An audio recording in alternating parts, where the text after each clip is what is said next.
ditujokake kok nggone ngambek, mutung, lan nekat. Mongko perkarane durung cetha. Kalebu salah sijiné pasien anyar priya ing dirumat ing bangsal kenanga 3 dina iki. Piyambake nekat badhe nglalu suster ngebut dhateng margi ageng, lajeng serempatan kaliyan motor. Lajeng perkawasipun punapa, Bu? Mboten ngertos sus, terose anak kula niku bibare getikan kaliyan pacare. Ampun seminggu niki Tomo mboten ngebet kuliah.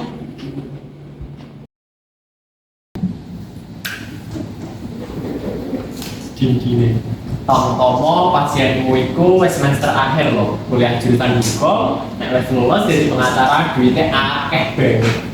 Ayo, Bu. Halah, tahun baru, pacar baru nih. Assalamualaikum. Waalaikumsalam. Mbak Dina niki ibu baru mundur aja diminum ya Dok? Nggih, Bu. Matur suwun nggih, kados repoti. Ya wes, ibu tak tinggal teng apotek dulu pikir Mas Tomo ya. Nuwun ya Dok. Nggih, Bu, sami-sami. Sampun tugas kula nang penjaga Mas Tomo. Ya Allah, buang-buangnya udah lagi salah mantu. Aja lawan. Ya Allah, Nanging sing cetha ing atine Dina wiwit ketukelan rasa seneng yen cedhakan karo Mas Tomo. Apa iki sing diarani witing tresno jalaran saka kulino? Mas, Mbak Dina lagi? Mboten ngertos Mas, palingan tas istirahat, wonten sing sakit kula bentuk. Oh, ngerti Mas. Genep seminggu, kesadarannya wis pulih sautuhe.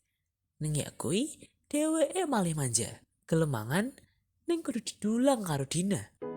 Saiki Tomo wis ajar mlaku, nanging njaluk dak lawani. Dina ya ora nolak. Wong ngrumat pasien mono ora mujudake tugas utama ing rumah sakit iki. Babar pisan, Dina ora wani takon apa-apa ngenani prangsanane Tomo. Kejaba mengedonga ning jero ati supaya dheweke enggal pinaringan sehat lan bisa kuliah maneh.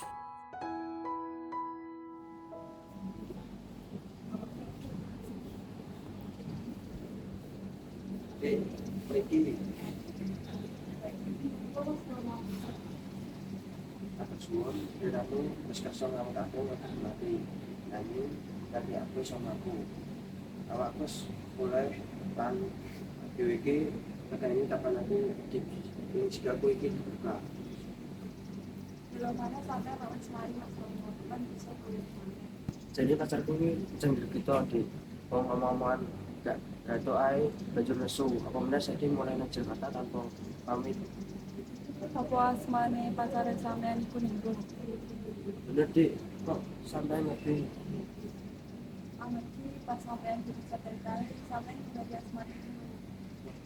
Jan bener-bener aku gak sadar Dik. Dewi iki ngerti ora nek aku cilaka. Mestinya dia ngerti kan ono konten sampean sing ngedeni Mas. Ya muga gue Dik, yen aku cacat banjur dhewe ngomong aku. Aku dina kersa dari pacarku. Ya Allah, aku mesti ke pria iki. Mas Tomo sampean kok pesiki sing nangani sampean kuwi dokter pinter lho Mas, lan ahli. Mula sampean kudu percaya lan mantep. Iya Dina, aku mantep lan percaya. Nek umpama aku ora wong pincang, nek ning ngrung mlayu piye? Mas, aja kesusu duweni rasa samar. Mergo tresno kuwi iso ngalahke sekabehane. Yen ingkung tresno tenan karo sampean, dheweke bakalan trimo kahananmu apa anane.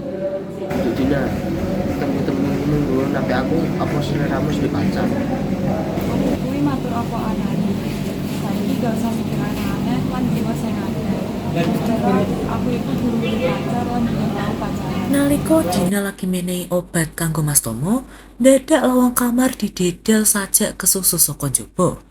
Bareng nyawang pasien sing lagi tak tulungi. Assalamualaikum. Kenyang mau wadon kasebut mlayu nubruk Mas Tomo karo nangis. Kurangnya ya Mas Tomo, ini lagi ngerti nek Mas Tomo kecelakaan. Ini lagi di Belgia, jadi Mas Tomo ana rumah sakit berkesan kali bis. Dina, kisah jenenge rong sing tak kandhani ae.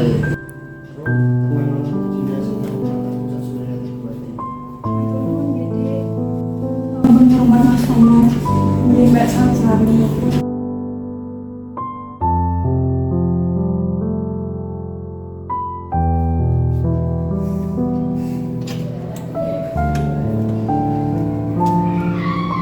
Dina nahan loro lan eluh ning jero atine.